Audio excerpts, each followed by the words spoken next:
உலகில் எத்தனையோ தொழில்கள் இருக்கலாம். ஆனால் மனித இனம் உயிர் வாழத் தேவையான அடிப்படை தொழிலான விவசாயம் இன்று ஒரு தொழிலாகவே மதிக்கப்படுகிறதா? இது ஒரு கேள்வி மட்டுமல்ல, ஒரு தேசத்தின் உயிர்நாடி தொடர்பான எச்சரிக்கை. கடந்த சில தசாப்தங்களாக இந்தியாவில், குறிப்பாக தமிழ்நாட்டில், விவசாயி என்பவன் கடனாளி என்றே சித்தரிக்கப்படுகிறான். மண்ணை நம்பியவன் நடுத்தெருவிற்கு வருவதும் கார்ப்பரேட் நிறுவனங்கள் விளைநிலங்களை விழுங்குவதும் ஒரு சாதாரண நிகழ்வாக மாற்றப்பட்டுவிட்டது. ஆனால் விவசாயம் என்பது லாபகரமான ஒரு தொழில் மட்டுமல்ல, அது ஒரு இனத்தின் அடையாளம் என்று ஒரு அரசியல் களம் உரக்கச் சொன்னால் எப்படி இருக்கும்? நாம் தமிழர் கட்சி அவர்களின் விவசாய கொள்கைகள் வெறும் தேர்தல் வாக்குறுதிகள் அல்ல, அது ஒரு மாற்று பொருளாதார கட்டமைப்பு. விவசாயத்தை அரசு பணியாக்குவோம் என்ற ஒற்றை வரி இன்று தமிழக அரசியலில் பெரும் விவாதத்தை கிளப்பியுள்ளது. இது சாத்தியமா அல்லது வெறும் கனவா? ஒரு நிமிடம் யோசியுங்கள். ஒரு இராணுவ வீரனுக்கு அரசு சம்பளம் தருகிறது, ஒரு ஆசிரியருக்கு அரசு சம்பளம் தருகிறது, ஒரு துப்புரவு பணியாளருக்கு அரசு அங்கீகாரம் இருக்கிறது. ஆனால் நாட்டுக்கே சோறு போடும் விவசாயி மட்டும் ஏன் அடுத்த வேளை கஞ்சிக்கும் விதை நெல்லுக்கும் கையேந்தி நிற்க வேண்டும்?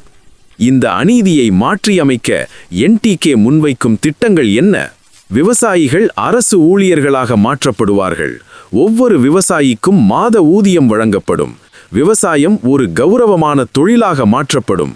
இவை கேட்பதற்கு ஆச்சரியமாக இருக்கலாம், ஆனால் இதற்கு பின்னால் ஒரு தீர்க்கமான பொருளாதார வரைபடம் இருப்பதாக அவர்கள் வாதிடுகிறார்கள். இயற்கை வேளாண்மை, நீர் மேலாண்மை மற்றும் சந்தைப்படுத்துதல் என ஒவ்வொரு கட்டத்திலும் அவர்கள் முன்வைக்கும் தரவுகள் வியக்கத்தக்கவை. இந்த 20 நிமிட ஆவணப்படத்தில் நாம் தமிழர் கட்சியின் விவசாய கொள்கைகளின் ஆழத்தையும் அதன் பின்னால் உள்ள உண்மைகளையும், அது தமிழகத்தின் தலையெழுத்தை எப்படி மாற்றும் என்பதையும் விரிவாக பார்க்கப் போகிறோம். இது வெறும் அரசியல் அல்ல, இது நம் மண்ணின் வாழ்வாதார போராட்டம். நாம் தமிழர் கட்சியின் விவசாய கொள்கையின் இதய துடிப்பே விவசாயத்தை அரசு பணியாக்குதல், கவர்மெண்டலைசிங் அக்ரிகல்ச்சர் என்பதுதான். இது ஒரு மேலோட்டமான கவர்ச்சி திட்டம் அல்ல, இது ஒரு சமூக மாற்றத்திற்கான விதை. இன்று ஒரு அரசு ஊழியருக்கு இருக்கும் சமூக அந்தஸ்து ஏன் ஒரு விவசாயிக்கு கிடைப்பதில்லை? NTKவின் திட்டப்படி நிலம் வைத்துள்ள ஒவ்வொரு விவசாயியும் அல்லது நிலமற்ற விவசாய தொழிலாளியும் அரசு பணியாளராக அங்கீகரிக்கப்படுவார்கள். இதற்கு அவர்கள் முன்வைக்கும் வாதம் மிகவும் தர்க்கரீதியானது. ஒரு நாட்டின் பாதுகாப்புக்கு இராணுவம் எப்படி அவசியமோ, அதேபோல ஒரு நாட்டின் உயிர் பாதுகாப்பிற்கு, ஃபுட் செக்யூரிட்டிக்கு விவசாயம் அவசியம். இராணுவ வீரனுக்கு சம்பளம் தரும் அரசு ஏன் விவசாயிக்கு ஊதியம் தரக்கூடாது? இந்த திட்டத்தின் கீழ் ஒரு விவசாயிக்கு தனது விளைச்சலை சந்தைப்படுத்துவதில் இருக்கும் பதற்றம் நீக்கப்படுகிறது. விதை போடுவதிலிருந்து அறுவடை செய்வது வரை அனைத்து செலவுகளையும் அரசே ஏற்கும். விவசாயிக்கு மாதம் ஒரு நிலையான ஊதியம், ஓய்வூதியம் மற்றும் மருத்துவ காப்பீடு போன்ற சலுகைகள் வழங்கப்படும். இதன் மூலம் விவசாயம் என்பது நஷ்டம் தரும் தொழில் என்ற பிம்பம் உடைக்கப்படுகிறது. சீமான் அவர்களின் உரைகளில் அடிக்கடி ஒரு கருத்தை வலியுறுத்துவார். மகன் மென்பொருள் பொறியாளராக இருப்பதை விட விவசாய அதிகாரியாக இருப்பதை ஒரு தந்தை பெருமையாக கருத வேண்டும். இந்த மாற்றத்தை உருவாக்க விவசாய கல்வியை ஆரம்ப பள்ளியிலிருந்தே கட்டாயமாக்க வேண்டும் என்கிறது இக்கட்சியின் கொள்கை வரைபடம். மேலும் இந்த திட்டத்தில் நில உரிமையாளர்களுக்கு ஒரு முக்கிய பங்குண்டு. நிலத்தை அரசிடம் ஒப்படைக்கும் விவசாயிகளுக்கு நிலத்தின் மதிப்பிற்கு ஏற்ப லாபத்தில் ஒரு பங்கும் அவர்களின் உழைப்பிற்கு ஊதியமும் உறுதி செய்யப்படும். இது நிலம் கையகப்படுத்துதல் அல்ல, இது நிலத்தை வளப்படுத்துவதற்கான ஒரு கூட்டு முயற்சி, கோஆபரேட்டிவ் ஃபார்மிங் மாடல். இளைஞர்கள் ஏன் விவசாயத்தை விட்டு வெளியேறுகிறார்கள்? அங்கு வருமானமில்லை, பாதுகாப்பில்லை. ஆனால் அதுவே ஒரு அரசு பணியாக மாறும்போது படித்த இளைஞர்கள் நகரங்களை நோக்கி ஓடுவதை நிறுத்திவிட்டு தங்கள் சொந்த மண்ணில் நவீன தொழில்நுட்பங்களை பயன்படுத்தி விவசாயம் செய்ய முன்வருவார்கள். இது வேலையில்லா திண்டாட்டத்திற்கு ஒரு நிரந்தர தீர்வாக அமையும் என்று NTK நம்புகிறது. ஆனால் இவ்வளவு பெரிய மக்கள் தொகை கொண்ட ஒரு மாநிலத்தில் அத்தனை பேருக்கும் அரசு சம்பளம் கொடுப்பது சாத்தியமா? நிதி ஆதாரங்கள் எங்கிருந்து வரும்? இதற்கான விடையை அடுத்த பகுதியில் காண்போம். விவசாயத்திற்கு உயிர் நாடி நீர். ஆனால் தமிழகத்தின் நீர் மேலாண்மை இன்று அண்டை மாநிலங்களின் கருணையையும் பருவமழையின் ஏமாற்றத்தையும் நம்பியே இருக்கிறது.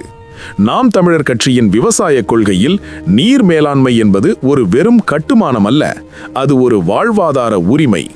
சீமான் அவர்களின் திட்டப்படி தமிழகத்தில் உள்ள 40,000த்திற்கும் மேற்பட்ட ஏரிகள் மற்றும் குளங்கள் போர்க்கால அடிப்படையில் தூர்வாரப்பட்டு ஆழப்படுத்தப்படும்.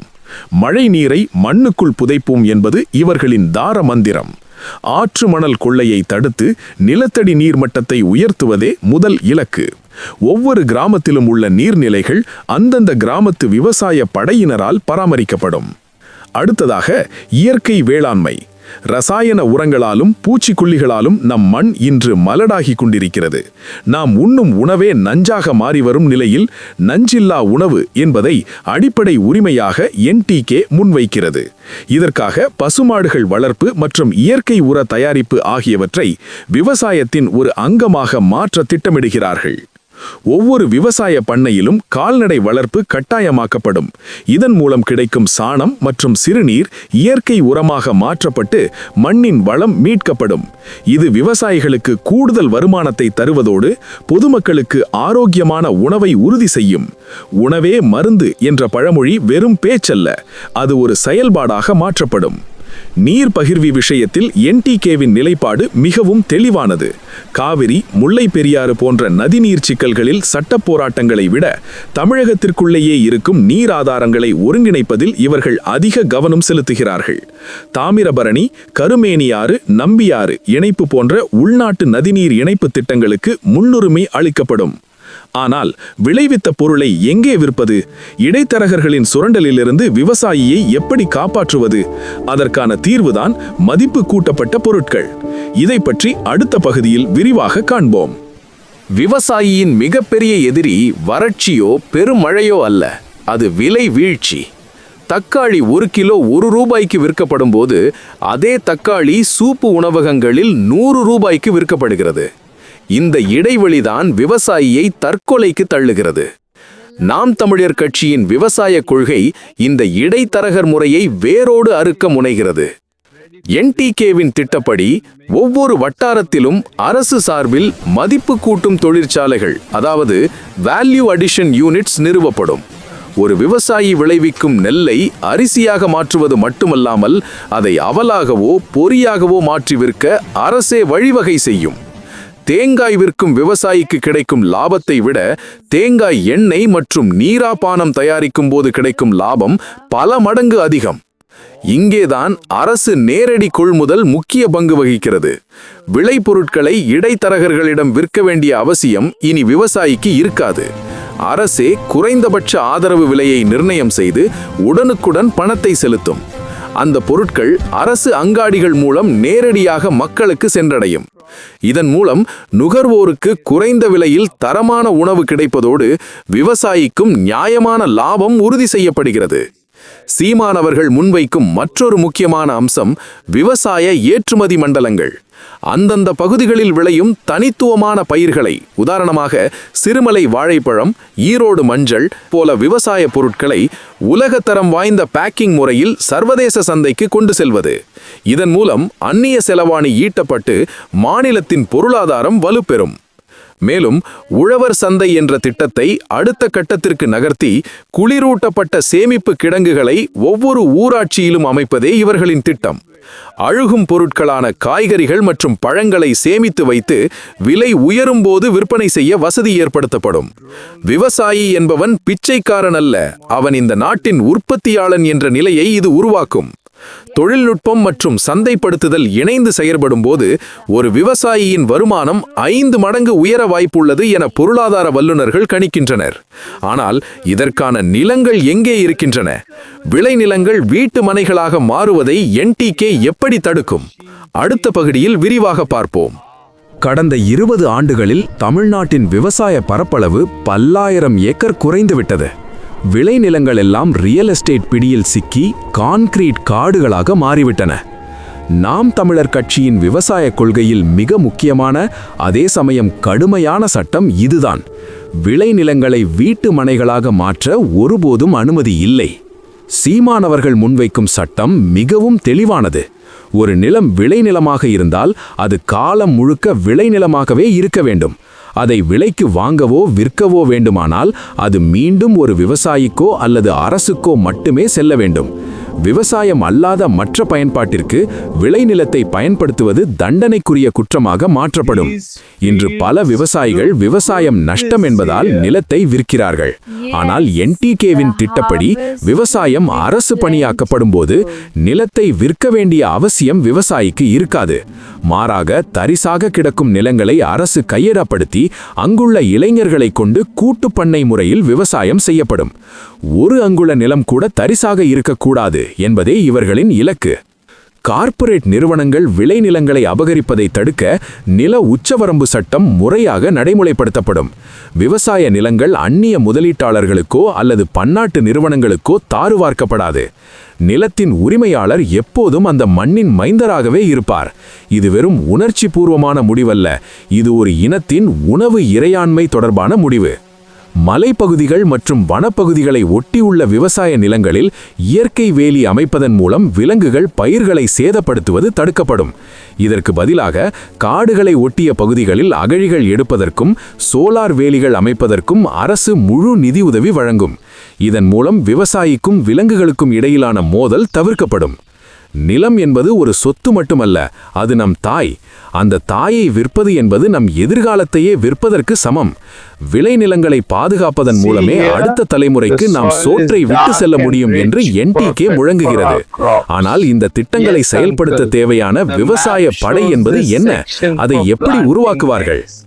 ஒரு நாட்டின் பாதுகாப்புக்கு எப்படி ஒரு இராணுவம் இருக்கிறதோ அதே போல ஒரு நாட்டின் பசியை போக்க விவசாய படை ஒன்றை உருவாக்குவதே நாம் தமிழர் கட்சியின் தனித்துவமான திட்டம்.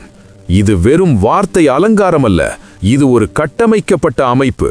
படித்த இளைஞர்கள், பட்டதாரிகள் மற்றும் அனுபவம் வாய்ந்த விவசாயிகள் என அனைவரும் இந்த படையில் இணைக்கப்படுவார்கள். இந்த விவசாய படைக்கு தகுந்த பயிற்சி அளிக்கப்படும். நிலத்தை தயார் செய்வது முதல் அறுவடை செய்து சந்தைக்கு கொண்டு செல்வது வரை ஒவ்வொரு பணிக்கும் தனித்தனி பிரிவுகள் இருக்கும். இராணுவத்தில் இருப்பது போன்ற பதவி உயர்வுகள், ஊதிய உயர்வுகள் மற்றும் கௌரவ சின்னங்கள் இந்த விவசாய படைக்கும் வழங்கப்படும். இதன் மூலம் விவசாயம் என்பது ஒரு பின்தங்கிய தொழில் என்ற பிம்பம் மாறி ஒரு மிடுக்கான அரசு பணியாக உருவெடுக்கும். தொழில்நுட்பம் இல்லாமல் விவசாயம் முன்னேற முடியாது என்பதை நாம் தமிழர் கட்சி உணர்ந்துள்ளது. அதனால்தான் துல்லிய பண்ணையம் முறையை இவர்கள் ஊக்குவிக்கிறார்கள். செயற்கைக்கோள் தரவுகள் மூலம் மண்ணின் ஈரப்பதம், வானிலை மாற்றம் மற்றும் பயிர் நோய்களை கண்டறிந்து விவசாயிகளுக்கு உடனுக்குடன் தகவல் அனுப்பும் டிஜிட்டல் விவசாய கட்டுப்பாட்டு அறை ஒவ்வொரு மாவட்டத்திலும் அமைக்கப்படும்.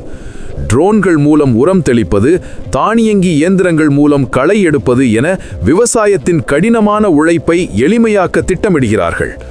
ஏற்பிடித்தவன் கைகள் இன்று மவுஸ் பிடிக்க வேண்டும் என்று சீமான் அடிக்கடி கூறுவார். அதாவது தொழில்நுட்பத்தை பயன்படுத்தி சோர்வில்லாத விவசாயத்தை உருவாக்குவதே இவர்களின் நோக்கம். இதற்காக தமிழகத்தின் ஒவ்வொரு மூலையிலும் வேளாண் ஆராய்ச்சி மையங்கள் மற்றும் இயந்திர வாடகை மையங்கள் ஏற்படுத்தப்படும். இன்று ஒரு டிராக்டர் வாங்க ஒரு விவசாயி லட்சக்கணக்கில் கடன் வாங்க வேண்டும்.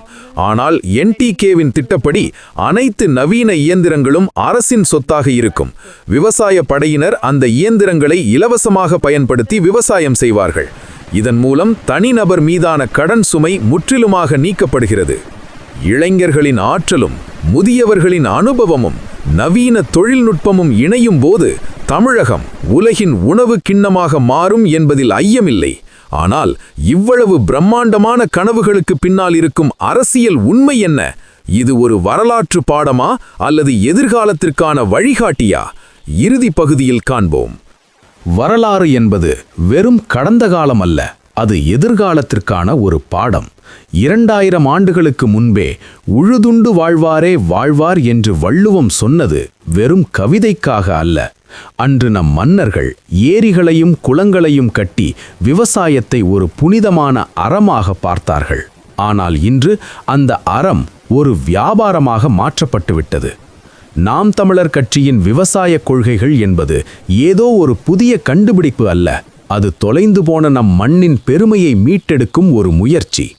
பொருளாதாரம் என்பது பணத்தை அச்சிடுவதல்ல, அது மண்ணிலிருந்து உணவை எடுப்பது என்ற எளிய உண்மையை இவர்கள் உரக்கச் சொல்கிறார்கள். பசி என்பது ஒரு அரசியல் பிரச்சனை அல்ல, அது ஒரு உயிர் வாழ்வதற்கான உரிமை. இந்த திட்டங்களில் சிலருக்கு மலைப்பாக இருக்கலாம், சிலருக்கு இது சாத்தியமற்றதாக தோன்றலாம். ஆனால் உலக வரலாற்றில் மிகப்பெரிய மாற்றங்கள் எல்லாம் முதலில் பைத்தியக்காரத்தனம் என்றுதான் சொல்லப்பட்டன. ஒரு காலத்தில் கல்வி என்பது சிலருக்கே உரியதாக இருந்தது. இன்று அது எல்லோருக்கும் பொதுவானது. அதேபோல ஒரு காலத்தில் விவசாயி என்பவன் பிச்சைக்காரனாக இருக்கலாம். ஆனால் நாளை அவன் ஒரு கௌரவமான அரசு ஊழியனாக மாறுவது ஏன் சாத்தியமில்லை? இதில் உள்ள மிகப்பெரிய முரண், ஐரணி என்னவென்றால், நாம் விண்வெளிக்கு செயற்கைக்கோள்களை அனுப்புகிறோம், கையில் அதிநவீன தொழில்நுட்பங்களை வைத்திருக்கிறோம். ஆனால் நம் தட்டில் இருக்கும் சோறு எங்கிருந்து வருகிறது, எப்படி வருகிறது என்று கவலைப்படுவதில்லை. ஒரு நாடு தன் விவசாயியை அழிவிட்டால் அந்த நாடு நீண்ட காலம் நிலைத்திருக்காது என்பதுதான் வரலாறு நமக்கு சொல்லும் பாடம். NTK முன்வைக்கும் இந்த கொள்கைகள் ஒரு தனி மனிதரின் விருப்பமல்ல, அது ஒரு இனத்தின் தப்பிப் பிழைப்பதற்கான வழிமுறை. இயற்கை வேளாண்மை, நீர் மேலாண்மை, அரசு பணி இவை அனைத்தும் ஒன்றோடொன்று இணைக்கப்பட்ட ஒரு சங்கிலி தொடர். இதில் ஒரு கண்ணி உடைந்தாலும் ஒட்டுமொத்த பொருளாதாரமும் சரிந்துவிடும். முடிவாக, விவசாயம் என்பது ஒரு தொழில் அல்ல, அது ஒரு வாழ்வியல் முறை.